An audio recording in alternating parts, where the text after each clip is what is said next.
Some estimates say that about 2 million people in the United States have celiac disease, and about 1% of the world suffers from it. Furthermore, a lot of people remain undiagnosed. Symptoms can vary widely, and the disease can lead to long-term health complications. So, what is celiac disease exactly?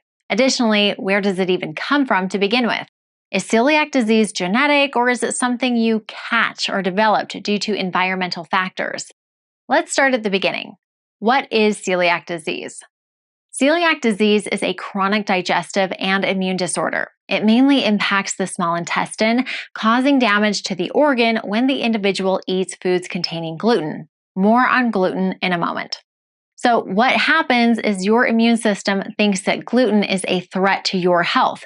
So, it produces antibodies that cause your intestine to become inflamed. Symptoms of celiac disease include bloating, constipation, diarrhea, nausea, vomiting, pain or discomfort in the abdomen, and lactose intolerance. Note that celiac disease and gluten insensitivity are not the same things. If someone has gluten insensitivity, they might have similar symptoms, but they won't ultimately experience the same damage to their small intestine. The same can be said for individuals with wheat insensitivity. In celiac disease, the body's immune system attacks itself, and so can cause permanent damage and even downstream effects, such as preventing your body from receiving and holding onto the nutrients that come from food. With sensitivity, the immune system is not involved, and the individual can technically still eat gluten, but in smaller amounts. Also note that technically, celiac disease is not a food allergy, because the body doesn't go into anaphylactic shock after the individual has consumed gluten. If an individual's celiac disease goes untreated, it can lead to other autoimmune disorders like multiple sclerosis or MS and type 1 diabetes. They might also experience anemia, osteoporosis, infertility, miscarriage, thyroid diseases, dermatitis herpetiformis, a type of skin rash, heart disease, intestinal cancers, and neurological problems like migraines and epilepsy. Liver damage and non-Hodgkin's lymphoma are other potential complications, although they're less likely. If an individual thinks they might be dealing with celiac disease, it's important to see a healthcare provider to get diagnosed and go on a gluten-free diet. So, what is gluten? Gluten is a protein that occurs naturally in wheat, rye, and barley. You can also find it in many foods we commonly eat, like pasta and bread. Additionally, non-food items can be made with gluten. These can include makeup and toothpaste. So, is gluten inherently bad for you?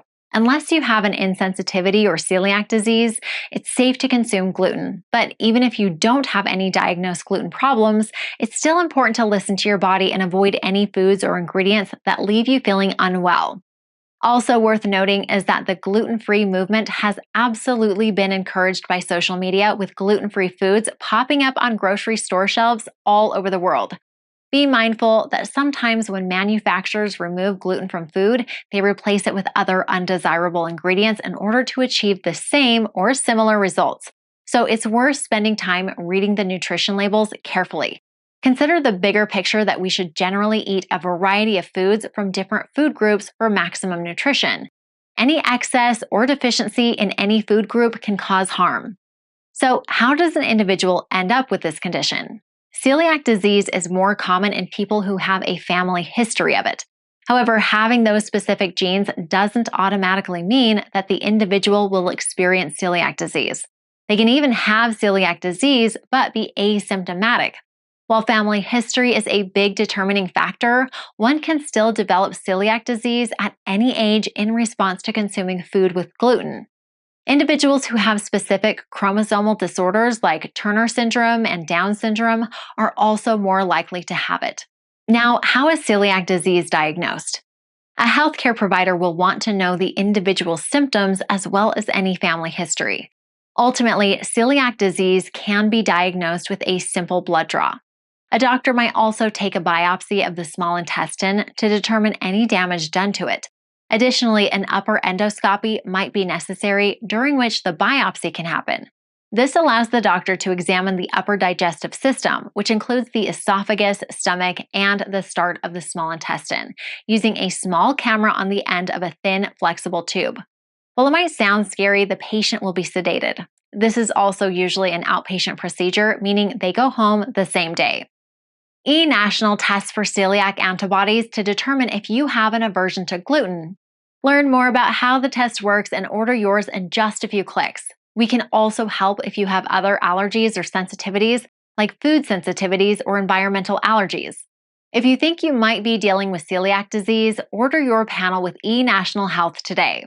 Results are available and sent via email in 3 to 6 days. If further attention is required, you'll have the opportunity to set up an appointment with a healthcare provider once your results are available. We have more than 2,000 locations across the country, and you don't need to see your doctor first before scheduling an appointment. Find the most convenient location for you and order your tests today.